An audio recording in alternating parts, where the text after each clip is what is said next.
the deep adventure conquering fear below the surface. Sam had always admired the ocean from a distance. It was mesmerizing, infinite, and beautiful, but also terrifying. The idea of plunging into its depths, surrounded by the unknown, made Sam's chest tighten. For years, the fear of the ocean symbolized something greater, the fear of losing control, of being consumed by the vastness of life itself. But life has a way of pushing you toward the very things you fear most. Sam's therapist once said, "The best way to calm your anxiety isn't to run from it, but to face it head on." And so, on a breezy summer morning, Sam found themselves standing at the edge of a small dive boat, clad in scuba gear and staring down at the crystal-clear water of the Caribbean Sea. Mia, the instructor, crouched beside Sam. "You're going to be fine," she said with a reassuring smile. "The ocean's a lot like life. It feels overwhelming until you take it one breath at a time. Once you're down there, it's the calmest place in the world." Sam wasn't so sure. The bulky scuba gear felt claustrophobic, and the weight of the oxygen tank made every step feel like a struggle. But Sam had made a promise to try. With trembling hands, they secured their mask, adjusted their regulator, and with Mia's guidance, took a leap into the water. The initial splash sent a jolt through Sam's body. The water was cool against their skin, and for a moment the panic bubbled up. Breathing through the regulator felt strange, unnatural, and the silence underwater amplified every heartbeat. "Stay calm," Mia's voice echoed faintly in Sam's mind.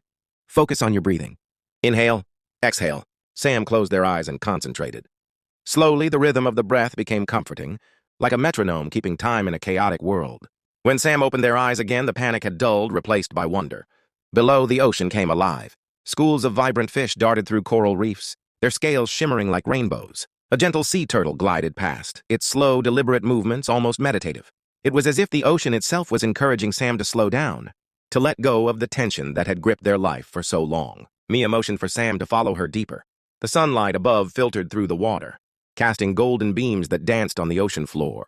With every kick of the fins, Sam felt lighter, as though the weight of the oxygen tank and the weight of their worries was slipping away. They reached a coral garden teeming with life. Sam marveled at the intricate designs, the way nature had crafted something so delicate and beautiful. A pair of clownfish darted in and out of a sea anemone, reminding Sam of all the nature documentaries they'd watched as a kid. Mia pointed to a shadowy figure in the distance. It was the entrance to an underwater cave, its dark mouth both intimidating and intriguing. Sam hesitated, anxiety flaring up again. But Mia gave a thumbs up, signaling it was safe, and motioned for Sam to stay close. Sam took a deep breath, inhale, exhale, and swam forward. The cave was like entering another world. The water grew cooler and the light from above dimmed, but small bioluminescent creatures dotted the walls, casting a soft, otherworldly glow. Sam was captivated. Each tiny light felt like a star in an underwater galaxy. Mia gestured for them to pause, and Sam realized the silence in the cave was profound. It wasn't the silence of loneliness, but the kind of silence that calms your soul. For the first time in a long time, Sam felt at peace. As they moved deeper into the cave, the tranquility was interrupted by a sudden shift in the current. Rocks tumbled from above, and the water grew murky with debris. Sam's heart raced. Mia signaled to stay calm, pointing to a narrow exit in the distance. But just as they started toward it, Sam noticed movement out of the corner of their eye. A moray eel was trapped between two fallen rocks, its long body thrashing in panic. Fear clawed at Sam. The eel's sharp teeth and wild movements made them want to swim away, but something inside wouldn't let them. They thought about the sea turtle they'd seen earlier, how calm and deliberate its movements had been. They thought about the ocean's quiet reminder to stay present, to breathe. Sam nodded to Mia, signaling to help.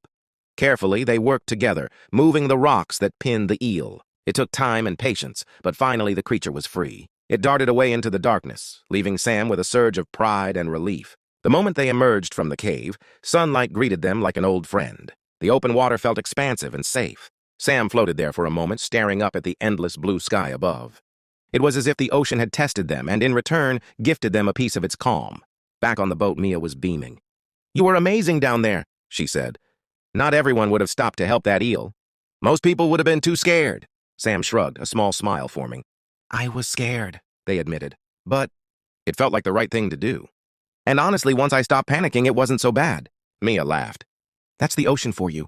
It teaches you to let go of what you can't. Control and focus on what you can, like your breathing. The rest takes care of itself." Sam looked out at the water, feeling a strange sense of gratitude.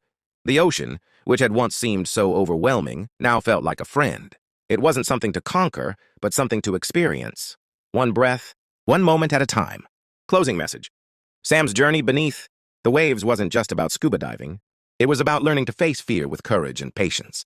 Anxiety can feel as vast and endless as the ocean, but it doesn't have to consume you. By staying present, focusing on your breath, and taking things one step or one dive at a time, you can find peace even in the face of uncertainty. The ocean reminds us that life's challenges aren't meant to be avoided. They're meant to be explored.